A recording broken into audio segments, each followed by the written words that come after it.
Today we'll be talking about OPEC. Oil isn't just what fuel cars and other automobiles run on. It is the primary ingredient of several daily household items. From the plastic gloves we wear to keep our hands clean, the fuel oil used in furnace for keeping our homes warm, and the material used to make tires to something as small and basic as chewing gums, oil has innumerable uses. Now this also means that the cost of oil and all these products can be affected by the fluctuating oil prices. The prices are largely determined by the market forces of supply and demand, and also by the decisions made by OPEC, an organization that accounts for around 40% of the global oil production. With its headquarters in Vienna, OPEC, or the Organization of Petroleum Exporting Countries, is an intergovernmental organization which was founded in 1960 by the 5 oil exporting countries of Iran, Iraq, Kuwait, Saudi Arabia and Venezuela. As of September 2018, it constitutes of 14 countries which together have about 81.5% of the world's known oil reserves. Since the organization accounts for a major part of the oil and gas production of the world, OPEC has a major influence on the global oil prices. Now, what led to the creation of OPEC? The 1960s were the time when globalization of markets started and the demand of oil was escalating at a high rate. At that time, US was the world's largest oil producer as well as the largest consumer.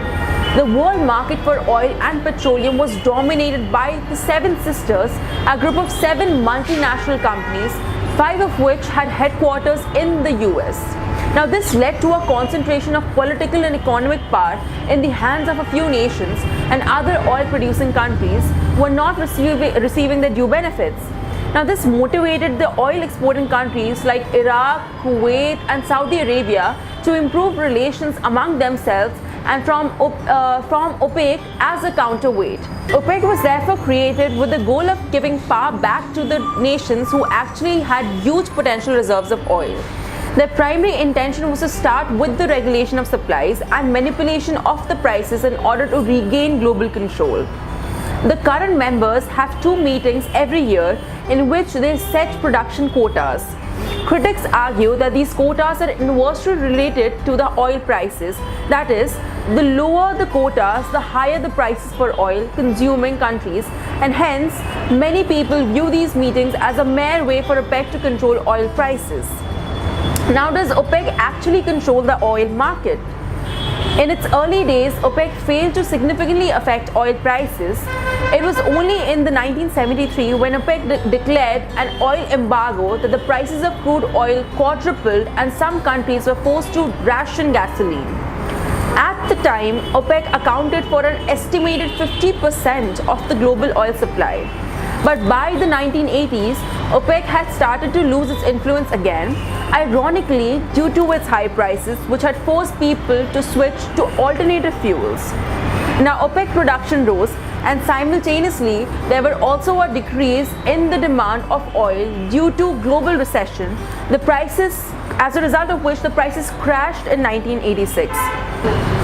Over the next 3 decades, despite OPEC's desperate attempts to regain control, oil prices saw fluctuations for various reasons. Ever since OPEC's influence and position in the global market has dwindled. As of now, OPEC represents less than a third of the global market share of oil production.